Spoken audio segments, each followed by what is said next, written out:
اور جب ہم نے بنی اسرائیل سے عہد لیا کہ اللہ کے سوا کسی کی عبادت نہ کرنا اور ماں باپ اور رشتہ داروں اور یتیموں اور محتاجوں کے ساتھ بھلائی کرتے رہنا اور لوگوں سے اچھی باتیں کہنا اور نماز پڑھتے اور زکوٰۃ دیتے رہنا، تو چند آدمیوں کے سوا تم سب اس عہد سے منہ پھیر کر پلٹ گئے۔ اور جب ہم نے تم سے عہد لیا کہ آپس میں کچھ تو خون نہ کرنا اور اپنوں کو ان کے وطن سے نہ نکالنا، تو تم نے اقرار کر لیا اور تم اس بات کو مانتے بھی ہو۔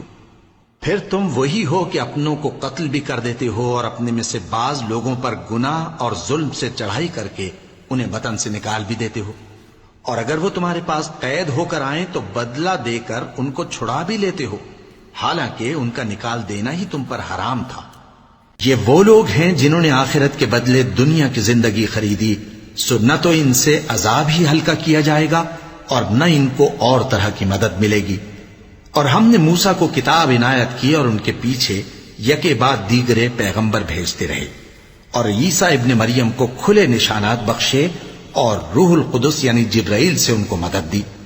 تو کیا ایسا ہے کہ جب کوئی پیغمبر تمہارے پاس ایسی باتیں لے کر آئے جن کو تمہارا جی نہیں چاہتا تھا تو تم سرکش ہو جاتے رہے، اور ایک گروہ انبیاء کو تو جھٹلاتے رہے اور ایک گروہ کو قتل کرتے رہے، اور کہتے ہیں ہمارے دلوں پر پردے ہیں؟ نہیں، بلکہ اللہ نے ان کے کفر کے سبب ان پر لعنت کر رکھی ہے،